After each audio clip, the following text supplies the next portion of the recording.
नमस्कार दोस्तों, स्वागत है आपका एक बार फिर आज के मेरे इस वीडियो पे। तो दोस्तों, सरकार ने मेटल पे एक्सपोर्ट ड्यूटी क्या बढ़ाई साहब। इन स्टॉक पे आफत आई। किन पे? मेटल सेक्टर पे। जी हाँ दोस्तों, मेटल सेक्टर तो आज ऐसे धराशायी हो गया कि मानो कुछ रहा ही नहीं साहब। 10-10, 20-20% ऐसे गिर गए ये स्टॉक कि अब ऐसा लगने लगा कि सब कुछ बेच बाच के निकल जाओ, कुछ नहीं रखा इस मेटल स्टॉक में या मेटल सेक्टर में। तो दोस्तों, आज इस वीडियो में हम बताएंगे कि आखिर करना क्या है इस मेटल स्टॉक को लेकर। जो स्टॉक हमारे पोर्टफोलियो में उनके बारे में करेंगे चर्चा। एक्सपोर्ट ड्यूटी का क्या पड़ेगा प्रभाव आने वाले समय में, और जिस प्रकार की बातें हो रही हैं, तर्क वितर्क हो रहे हैं, वीडियो भी मैं देख रहा था, टीवी की न्यूज डिबेट भी मैं देख रहा था मेटल सेक्टर पे, उन सब बिंदुओं पर इस वीडियो में मैं आपके साथ कुछ थोड़े से चर्चा करूंगा। तो चलिए दोस्तों, सबसे पहले जानते हैं कि आखिर मेटल सेक्टर इतने गिरे क्यों। देखो दोस्तों, मेटल सेक्टर पे मैंने एक न्यूज अपने टेलीग्राम चैनल पे लगाई थी और आपको कल व्हाट्सएप पे बताया था कि सरकार ने कुछ इंपोर्ट ड्यूटी घटाई है और एक्सपोर्ट ड्यूटी बढ़ाई है। अब इंपोर्ट ड्यूटी कितनी घटाई है और किस चीजों पे घटाई है, एक्सपोर्ट ड्यूटी कितनी बढ़ाई है, किस चीजों पे बढ़ाई है, वो सब कुछ मेरे आप टेलीग्राम चैनल पे जाके देख लो। सुबह भी मैंने मार्केट प्रीव्यू में आपको बताया था। आपको सब कुछ मिल जाएगा हिंदी और इंग्लिश में, तो वहां भी जुड़िए, वहां भी जानकारी अच्छी अच्छी आप लोगों के लिए आती रहती है। जैसी कोई खबर आती है सबसे पहले मेरे टेलीग्राम चैनल पर अपलोड हो जाती है, तो जुड़िए। तो दोस्तों, मैं आपसे कह रहा था कि सरकार ने एक्सपोर्ट और इंपोर्ट ड्यूटी कम की है और एक्सपोर्ट ड्यूटी बढ़ाई है मेटल पे, यानी कि कुछ चुनिंदा मेटल चीजों पे सरकार ने इंपोर्ट ड्यूटी को घटाया है। जैसे आप जानते हैं कि स्टील जब बनता है तो उसमें कोल यूज होता है, उसमें सब इंपोर्ट ड्यूटी घटा दिया है। अब जो बाहर कोई चीज हम लोग एक्सपोर्ट करते हैं, मान लिया स्टील एक्सपोर्ट करते हैं या आयरन और प्लेट्स वगैरह हम लोग एक्सपोर्ट करते हैं, उस पे साहब सरकार ने 30 से 50% तक एक्सपोर्ट ड्यूटी बढ़ा दी है। अब ये बात बाजार को पसंद नहीं आई। इंपोर्ट ड्यूटी घटाने की बहुत पॉजिटिव खबर थी, लेकिन साहब बाजार ने उसको दरकिनारा कर दिया और साहब निगेटिव खबर को पकड़ के बैठ गया कि साहब अब तो एक्सपोर्ट पे जो एक्सपोर्ट ड्यूटी बढ़ी है, इससे साहब कोई एक्सपोर्ट जो करेंगे कोई इंटरेस्ट लेगा नहीं, क्योंकि दाम बढ़ जाएंगे। जब एक्सपोर्ट ड्यूटी बढ़ेगी तो दाम बढ़ाने पड़ेंगे कंपनियों को, स्वाभाविक। तो बाहर का कोई दो लोग जो आते हैं खरीदने हमारे देश से मेटल या स्टील, वो नहीं खरीदेंगे, अब वो कहीं और का रुख करेंगे। तो ऐसा नहीं है मेरे भाई, इस चीज को समझने की कोशिश करिए। स्टॉक तो देखिए आज गिरे हैं, कल रिकवर भी हो जाएंगे। अच्छे अच्छे स्टॉक गिरे हैं, टाटा स्टील जैसा स्टॉक गिरा है। तो ऐसा नहीं है कि हमारे ही स्टॉक गिरे हैं या हमारी कंपनी जो हमारे पोर्टफोलियो में थी सिर्फ वही गिरी है, सभी गिरे हैं, सब पे आफत आई। तो आज गिरे हैं, कल ये रिकवर भी हो जाएंगे। अब आप ये सोच रहे हो कि साहब इनका एवरेज करें, न्यू बाइंग करें, तो न्यू बाइंग और एवरेज से आप इनमें ना करें। मेरे ख्याल से अभी मेटल सेक्टर से थोड़ा सा दूर रहे, और इसीलिए मैंने श्याम मेटलिक को ऊपर के लेवल पे आपसे कहा था कि प्रॉफिट का फॉर्मूला लगाइए और निकल जाइए। ऑलरेडी हमारे पे मेटल सेक्टर का जीपीआई है, टाटा स्टील हमें मिला हुआ है ऑलरेडी। टाटा स्टील लॉन्ग की, जब मेरे ख्याल से टाटा स्टील बीएसएल की जगह टाटा स्टील लॉन्ग भी है हमारे पास, श्याम फेरोय भी है हमारे पास, छोटा सा स्टॉक है।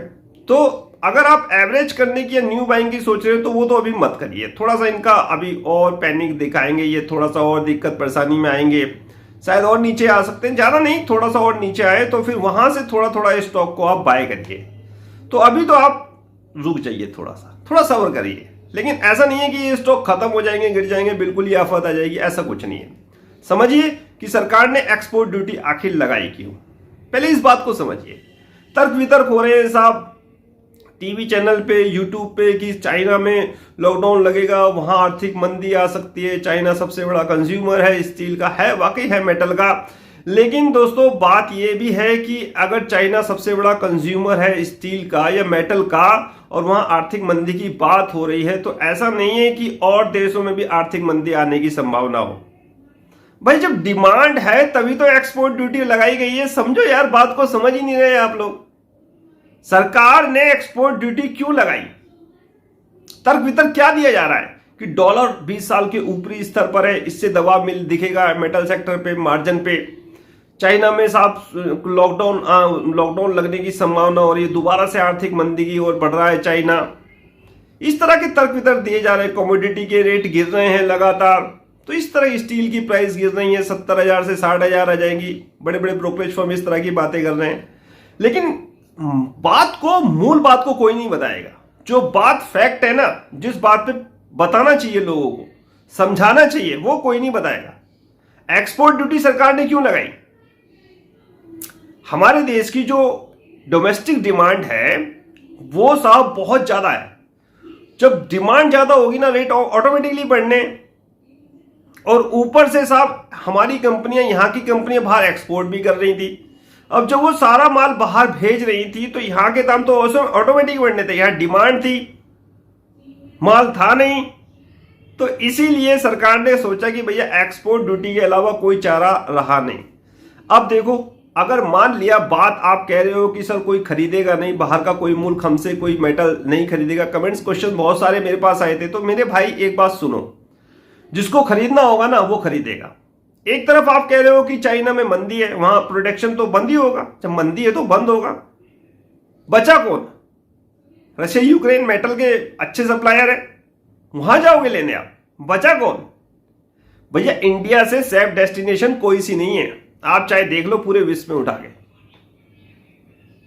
तो इसीलिए दोस्तों सरकार ने भी बहुत गहन अध्ययन करके एक्सपोर्ट ड्यूटी को लगाया है।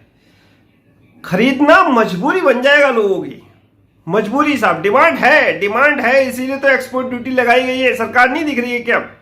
सरकार को भी पता है कि हम लोग अगर बाहर एक्सपोर्ट नहीं करेंगे तो डॉलर कैसे आएगा भाई। अगर हम लोग एक्सपोर्ट ड्यूटी बढ़ाते हैं, दाम बढ़ेंगे, कौन लेगा हमसे माल? डॉलर नहीं आएगा, फॉरेक्स रिजर्व वैसे ही कम हो रहा है। तो सरकार को भी तो दिख रहा है, सरकार को ये सारी चीजें दिख रही है। सरकार को दिख रहा है कि चाइना में स्लम डाउन है, या चाइना में दिक्कत परेशानी है, प्रोडक्शन हॉल्ट है, रुका हुआ है, मांग बढ़ी हुई है। तो भारत की तरफ ही लोग बाग देखेंगे, भारत से ही लेंगे साहब स्टील वगैरह, और कहां जाएंगे? थोड़ा सा 30 से 50% किया है, मुश्किल से मेरे ख्याल से 20% के आसपास ही बढ़ाया है। थोड़ा बहुत ही असर होगा दोस्तों, लेने वाला तो फिर भी लेगा। अब मुझे कोई चीज अगर लेनी है तो मैं तो फिर भी लूंगा भाई। मैं छोटा सा एग्जाम्पल दूं, अगर मैं सरसों का तेल खरीदने जा रहा हूं तो मैं पहले साहब 100 रुपए में ला रहा था, अब 200 रुपए में भी सीसी ला रहा हूं नहीं ला रहा हूं। आप लोगे नहीं लोगे? अब कहोगे सर तेल की बात अलग है, ये मेटल की बात अलग है। मैंने एक एग्जाम्पल दिया, लेने वाले गाड़ियां भी ले रहे हैं साहब, लेने वाले तो गाड़ियां भी ले रहे हैं मेरे भाई। महंगी से महंगी गाड़ियों की बुकिंग देखिए आप कहां से चल रही है, 3-3, 4-4 महीने की साहब बुकिंग चल रही है। अभी महिंद्रा की गाड़ी आई नहीं, उसकी बुकिंग एडवांस में चल रही है और 4 महीने का वेटिंग पीरियड है। ले रहे हैं लोग, डिमांड है। और इसी चीज को सरकार ने समझा और एक्सपोर्ट ड्यूटी बढ़ा दी, थोड़ी सी बढ़ाई है, उससे कोई बात नहीं। शॉर्ट टर्म निगेटिव इंपैक्ट आप लोगों को देखने को मिलेगा। स्टॉक आज गिरे, कल थोड़ा सा और गिर जाएंगे, फिर ये शानदार रिकवरी आपको देखने को मिलेगी। बात अगर हम अपने स्टॉक की करें, हमारे पास क्या है? टाटा स्टील है जो कन्वर्ट होके मिला है टाटा स्टील बीएसएल से। कोई दिक्कत नहीं है टाटा स्टील में साहब, टाटा स्टील में कोई दिक्कत नहीं है, गिरा है, शानदार रिकवरी कर लेगा। जीपीआईएल बहुत सस्ते रेटों पे पकड़ा हुआ है, 400 में भी सस्ता है, गिर गया कोई बात नहीं, आज गिरा है, कल थोड़ा सा और गिरेगा, फिर रिकवर शानदार करेगा। जैसे 20% आज गिरा है, एक दिन 20% ऊपर चले जाएगा। रिजल्ट है 20 के 28 तारीख को। क्या पता कंपनी आपको बोनस दे दे, क्या पता कंपनी आपको डिविडेंड अच्छा दे दे। अच्छी कंपनियों के साथ बने रहो, कोई दिक्कत परेशानी वाली बात नहीं है। ऊपर नीचे उतार चढ़ाव तो चलता रहता है, डर के मारे आपको स्टॉक को बेचना नहीं चाहिए। पैनिक में डर के बेच दोगे तो क्या होगा? यही तो चाहते हैं कंपनी, डर के पैनिक में आप बेच दो, ये माल ले लें और फिर आप ऊपर चले जाए। तो पैनिक में डर के आपको कोई भी अच्छा स्टॉक नहीं बेचना। जितनी भी हमारी कंपनियां हैं सब अंडर वैल्यू, हमने कोई ऐसी कंपनियां ओवर बॉट में नहीं ली है जो गिर जाएंगी। टाटा स्टील हमें बीएसएल के थ्रू मिल गया था, नहीं तो टाटा स्टील भी नहीं होता हमारे पास। तो इन चीजों को थोड़ा सा समझिए। एक्सपोर्ट ड्यूटी के कारण दोस्तों ये हुआ है, और एक्सपोर्ट ड्यूटी सरकार ने इसलिए लगाई थी कि डिमांड है, डोमेस्टिक डिमांड भी है और इंटरनेशनल डिमांड भी है। थोड़े दिनों का निगेटिव इंपैक्ट है, जब लोग बाग समझेंगे, मजबूरी होगी बाहर के देशों के माल खरीदना, तो डेफिनेटली वो 20% करो, चाहे 30% करो, चाहे 50% करो एक्सपोर्ट ड्यूटी, वो तो लेंगे ही। लेना है जिसे वो तो लेगा। चाइना इस समय प्रोडक्शन हॉल्ट है, चाइना से ले नहीं सकते। इंडिया बचा, रशिया यूक्रेन में टेंशन चल रही है, बहुत से देश वहां ब्लैक सी के कारण एक्सपोर्ट नहीं कर पा रहे, वहां पर सप्लाई चेन की दिक्कत है। तो इन चीजों को थोड़ा सा समझना चाहिए। एक्सपोर्ट ड्यूटी बढ़ाई है तो इसका मतलब ये नहीं कि डोमेस्टिक डिमांड भी कम हो गई। डोमेस्टिक डिमांड तो जबरदस्त है, यहां की डिमांड पूरी कर लो साहब, आप एक्सपोर्ट बाद में कर लेना। तो यहाँ की डिमांड को देखते हुए दोस्तों सरकार ने ये फैसला लिया है कि यहाँ की जो रेट है वो थोड़े से कम हो जाए, और सही भी है, सही फैसला है सरकार का, क्योंकि हालात श्रीलंका और नेपाल जैसे नहीं करने। यहाँ को इन्फ्लेशन को कंट्रोल में रखना है। इन्फ्लेशन कंट्रोल होगी ऑटोमेटिकली, फिर मार्केट पे एक मेरे ख्याल से गुड सेंटीमेंट आपको असर देखने को मिलेगा, और जब बाजार पे असर गुड मेरे ख्याल से पॉजिटिव देखेगा आपको, तो डेफिनेटली ये भी स्टॉक अच्छा परफॉर्म करेंगे। इन्फ्लेशन कंट्रोल में रहेगी, हमारे देश की इन्फ्लेशन कंट्रोल रहेगी, तो डेफिनेटली हम लोग दूसरे देशों की तरह हालात तो नहीं होंगे। थोड़े दिनों का ये पेन है जो हम सबको झेलना है, आपको हमें सबको झेलना है। तो ये झेलने में आपको बेचना नहीं है साहब, बेचिए मत, बिल्कुल पैनिक में बिल्कुल मत बेचिए। तो बस मेरा तो यही कहना है कि एक्सपोर्ट ड्यूटी से घबराइए मत। मेटल के स्टॉक अगर आज गिरे हैं तो कल वो शानदार रिकवरी भी देंगे, इनसे आपको विचलित या घबराने की जरूरत नहीं है। जो स्टॉक हमारे पास हैं सब अच्छी कंपनियां हैं, डिविडेंड पेइंग कंपनियां हैं, अंडर वैल्यू कंपनियां हैं। उन स्टॉक में हमने कोई परचेस या नई बाइंग नहीं करी जो साहब ओवरबॉट थे। शाम मेटेलिक था, उसमें से हम निकल गए, क्योंकि 2-2, 3-3 स्टॉक में जहां पर भी प्रॉफिट मिला हमने प्रॉफिट का फॉर्मूला लगाया। तो अब तो GPIL टाटा स्टील है मेरे ख्याल से, टाटा स्टील लॉन्ग है, और एक शाम फिरोय है 20-25 रुपए का, उसमें भी प्रॉफिट का फॉर्मूला लगा चुके हैं। तो घबराने की कोई बात नहीं है, आप थोड़ा सा धैर्य रखिए। बाजार के सेंटीमेंट थोड़े से सुधरेंगे, इन्फ्लेशन कंट्रोल होगी, ऐसा नहीं है कि एक ही तरफ का साइकिल चलेगा। FII भी लौट के आएंगे, बाइंग करेंगे। तो इन चीजों को थोड़ा समझने की कोशिश करिए, जानने की कोशिश करिए। डिमांड के कारण एक्सपोर्ट ड्यूटी को सरकार को बढ़ाना पड़ा, और डिमांड है तो लोग बाग लेंगे ही। तो इसी के साथ दोस्तों मुझे आज का ये वीडियो समाप्त करने की आज्ञा दीजिए। कोई भी क्वेरी हो रिगार्डिंग दिस तो आप मुझे व्हाट्सअप या कॉल कर सकते हैं, डिस्क्रिप्शन में मैं उनके लिंक दे दूंगा आपको। टेलीग्राम चैनल पे जुड़िए, अपडेट मेरे लगातार वहां पर चलते रहते हैं। इसी के साथ दोस्तों फाइनली आपसे लेता हूं इजाजत, मिलूंगा कल फिर किसी नेक्स्ट अपडेट में, किसी नए वीडियो के साथ। तब तक कीजिए इंतजार। फाइनली नमस्कार।